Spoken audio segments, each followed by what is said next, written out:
स्वागत है आपका कॉन्सेप्ट फायर क्लासेज में। सभी बच्चों का हार्दिक अभिनंदन करता है। तो आज की क्लास में फिर उपस्थित हुए हैं हम महत्वपूर्ण क्वेश्चनों के साथ में। चलो शुरुआत करते हैं। जो एग्जाम की दृष्टि से महत्वपूर्ण रहने वाले जो क्वेश्चन है उन क्वेश्चन के ऊपर बारी बारी से चर्चा करेंगे। विद्यार्थी ध्यान दें कि आने वाली जो एग्जाम्स है उस एग्जाम्स में जो कॉन्सेप्ट फायर ने जो मंच तैयार किया है उसकी सारी क्लासों को अच्छे से पढ़ने का प्रयास करें और आने वाले जो एग्जाम्स में है उनका जो अपनी प्रिपरेशन है उसमें बढ़िया तरीके से आजमाने का प्रयास कीजिए। तो बिना टाइम गवाए हम अपने क्वेश्चनों के ऊपर चलते हैं। पहला जो क्वेश्चन है कि मौर्य वन किस राष्ट्र का रूपक बन गया था। पहला क्वेश्चन है अपना, मौर्य वन किस राष्ट्र का रूपक बन गया था। तो इसमें यानी कि अपने पास में ऑप्शन वाले भी प्रश्न आएंगे एग्जाम्स में और बिना ऑप्शन के भी प्रश्न आएंगे। तो मैंने यहाँ पर ऑप्शन दे रखे हैं और आपको कुछ जो प्रश्नों के ऑप्शन भी दिए जाएंगे और कुछ प्रश्न जो आएंगे उनको आपको मौखिक रूप से भी उत्तर देना पड़ेगा। और जो चीजें यानी कि इसके साथ साथ में जो रिक्त स्थान के जो प्रश्न है वो भी आपको यहाँ पर दिए जाएंगे। तो आपको इन्हीं में से आपको रिक्त स्थान वाले प्रश्न भी मिल जाएंगे, मौखिक वाले प्रश्न भी मिल जाएंगे और अवच्छेद वाले प्रश्न भी मिल जाएंगे। यानी कि जो हाइड्रोजन है और क्या है ऑक्सीजन, ये दोनों मिलकर कौन से यौगिक का निर्माण करते हैं।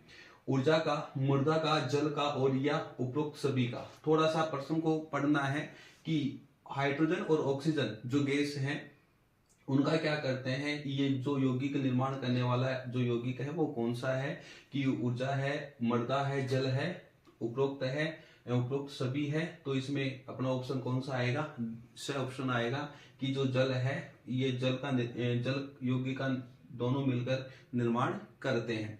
ओडिशा में संयुक्त वन प्रबंधन का प्रथम प्रस्ताव कब पारित किया था। ओडिशा में संयुक्त वन प्रबंधन का प्रथम प्रस्ताव कब पास किया था। तो अपना जो ऑप्शन है कि ओडिशा में संयुक्त वन प्रबंधन का प्रथम प्रस्ताव कब पास किया था। ऑप्शन ए है 1980, ऑप्शन बी है 1982, ऑप्शन सी है 1985 और ऑप्शन डी है 1988। तो अपना ऑप्शन क्या है 1988। और 1988 में ओडिशा जो राज्य है संयुक्त वन प्रबंधन का प्रथम प्रस्ताव पास किया था। इस्पात को कठोर बनाने में किस धातु का उपयोग होता है। इस्पात जो धातु है उसको कठोर बनाने में किस धातु का प्रयोग होता है। तो अपने पास में ये जो ऑप्शन में 4 धातु दे रखी है, इन चारों में से आपको देखकर पता लगाना है कि किस धातु का प्रयोग इस्पात को और कठोर बनाने में काम में लिया जाता है। तो मैग्नीज है, एल्यूमिनियम है, कोबाल्ट है और क्या है जस्ता है। तो इसमें कौन सा ऑप्शन आएगा अपना मैग्नीज। मैग्नीज जो धातु है इस्पात को और कठोर बनाने के काम में इसको लिया जाता है। अगला क्वेश्चन है प्राथमिक सड़क तंत्र किस मार्ग या किन मार्ग को कहा जाता है। प्राथमिक रूप से जो सड़क तंत्र है वो किस मार्ग को या किन मार्ग को कहा जाता है। ऑप्शन ए है राज्य मार्ग, राष्ट्रीय मार्ग, सीमांत सड़कें और जिला मार्ग। तो कौन सा ऑप्शन अपना इसमें आएगा कि प्राथमिक सड़क तंत्र किन मार्ग को कहा जाता है। राज्य मार्ग है, राष्ट्रीय मार्ग है, सीमांत सड़कें हैं और क्या है जिला मार्ग है। तो किसको कहेंगे, जो सीमांत सड़कें हैं उन सड़कों को हम प्राथमिक सड़क तंत्र भी कहा जाता है। अगला क्वेश्चन है रामचरितमानस का पहला मुद्रित संस्करण कहां से प्रकाशित हुआ था। रामचरितमानस का पहला मुद्रित यानी रामचरितमानस जो किताब है उसका पहला जो मुद्रित संस्करण कहां से प्रकाशित हुआ था। ऑप्शन 4 ऑप्शन दे रखे हैं। अयोध्या से हुआ था, काशी से हुआ था या वाराणसी हुआ था या फिर कलकत्ता से हुआ था। तो अपना ऑप्शन क्या है कलकत्ता। कब हुआ था 1942 1942 से। तो अगला है फिनिशिंग सेंटर के नाम से विख्यात इंग्लैंड का शहर था। फिनिशिंग सेंटर यानी कि जो कपड़े बनाने की जो प्रक्रिया थी उसको बढ़िया बढ़िया डिजाइनों में तैयार करने के लिए जो केंद्र बनाया गया था इंग्लैंड शहर में, तो इंग्लैंड शहर का जो केंद्र था वो कहाँ था? तो ऐसा ये प्रश्न पूछा गया कि फिनिशिंग कपड़ों की जो फिनिशिंग करने के लिए इंग्लैंड का जो विख्यात जो शहर था वो कौन सा था? तो यहाँ ऑप्शन दे रखे हैं, लंदन है, चेस्टर है, बर्मिंघम है और चेसायर है। तो कौन सा ऑप्शन आएगा अपना? लंदन ऑप्शन आएगा। जो लंदन के अंदर कपड़ों की जो फिनिशिंग का जो काम है वो बढ़िया तरीके से किया जाता था। अगला है विश्वव्यापी आर्थिक मंदी का सबसे बुरा प्रभाव किस पर पड़ा था?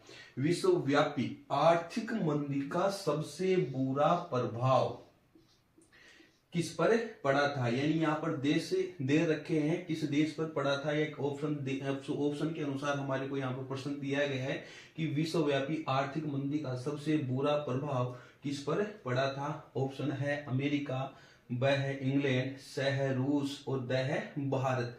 तो कई बच्चे फटाक फटाक क्या करेंगे? भारत भारत भारत, जो क्या है गलत है। यहाँ पर विश्वव्यापी आर्थिक मंदी का सबसे बुरा प्रभाव किसके ऊपर पड़ा था? किसके ऊपर पड़ा था? अमेरिका के ऊपर पड़ा था।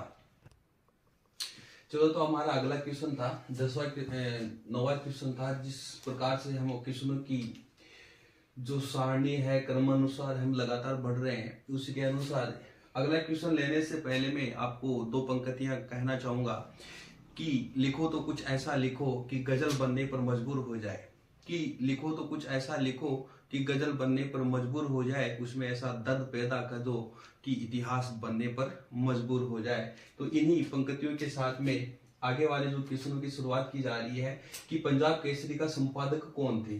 पंजाब केसरी का संपादक कौन थे? तो ऑप्शन अपने पास में 4 ऑप्शन दे रखे हैं। इन 4 ऑप्शन में से आप देख सकते हैं कि ए ऑप्शन में दे रखा है जीके गोखले है, बी ऑप्शन में दे रखा है बी जी तिलक है, अगला ऑप्शन में ज्योतिबा फुले है और अगला ऑप्शन में लाला जगत नारायण।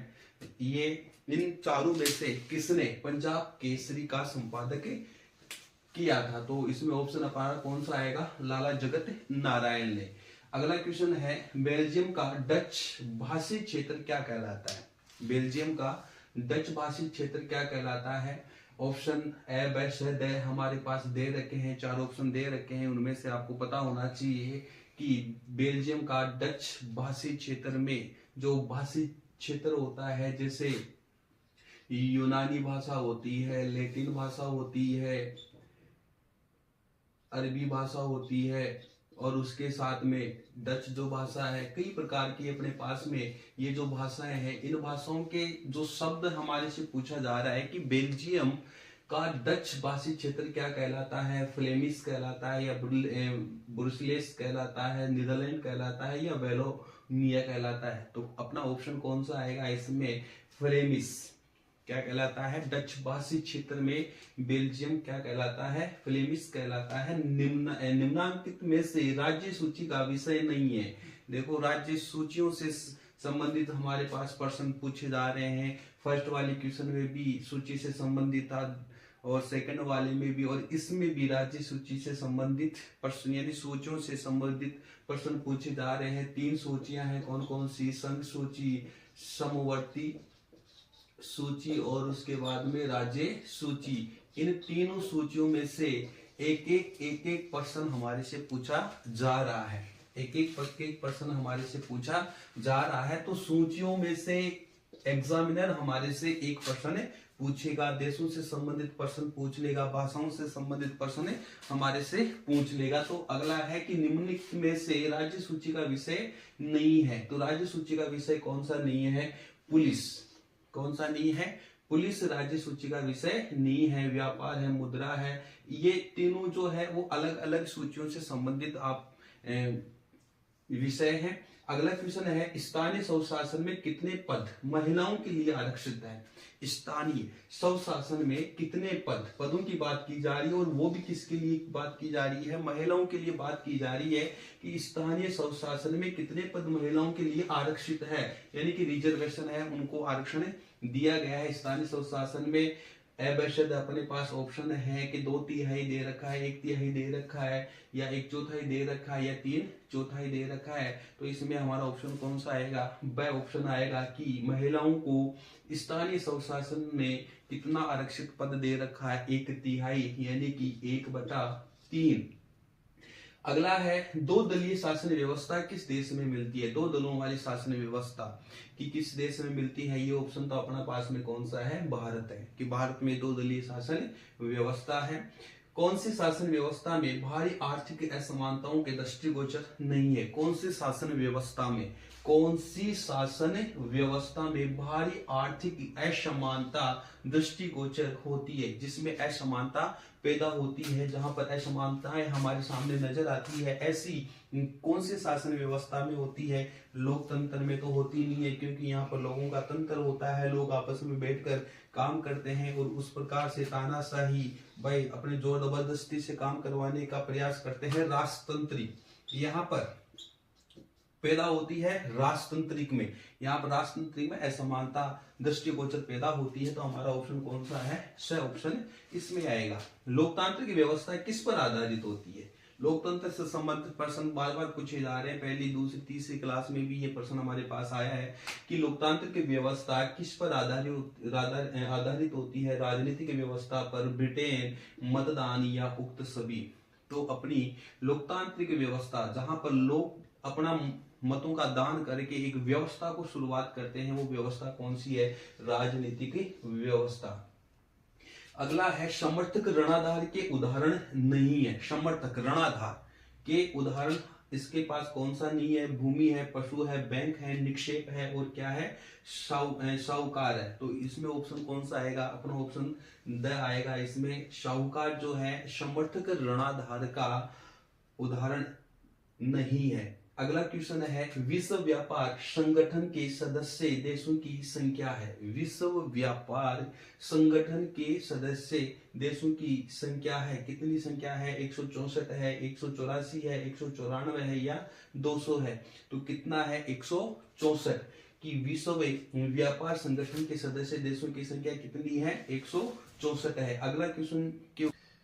तो बच्चों हमारी क्लास को सब्सक्राइब करें, लाइक करें, शेयर करें, और आगे की जो क्लास होगी उसमें और भी बेटर हम देने का प्रयास करेंगे। बहुत बहुत धन्यवाद।